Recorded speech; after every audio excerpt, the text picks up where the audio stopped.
Mayong buntag makigsunan na doon na tayo og pagtagad. Bahin na ning usa ka sabarista. I don't know kung pastor ba ni siya or membro sa ilaha. Pero ato ning paminahon nga iyang gi-explain ang gatong tubag ni Pastor Bacalaris bahin sa bata nga dili tao. So bagon to tubagon makaigsunan ato sa ning paminahon ang iyang mga tubag. So uban niko ato ning tanawon. Actually, wala gyud nasayop si Pastor Chris Bacalaris sa pagtubag niya nga ang bata dili tawo kun dili bata. In general term, ang bata nabilong sa tawo. Yeah, boy.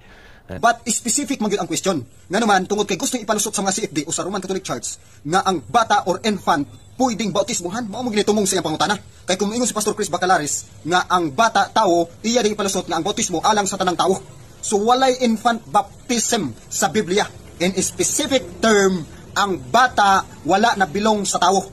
Oh my God!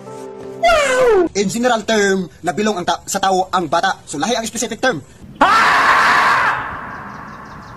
Naimaot na tawag gusto bag yung tao na ado na pay pa specific term, na pay pa general term. Actually lagi, ang kamatuoran niya na ang bata tao sab. Kaya naman, sumala sa atong Biblia, San Juan 3:6, ang gianak sa tao, tao usab. Busa kay ang bata anak man sa tao, tao usab. Kanayo mong gisgutan na specific term, wala may mali ana. Kaya naman mo man yun na terminology sa bagong na tao.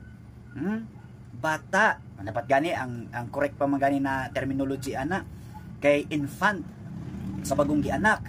Kasi wala ka masayod nga adunay stages of human growth and development. Pag once na tao ang isa ka tao aning kalibutan na magsugod na sa infancy, hangtod sa childhood, hangtod sa adolescent stage, pagiging ulitaw dalaga, hangtod sa adulthood, pagiging hamtong. O study ba? Dili kay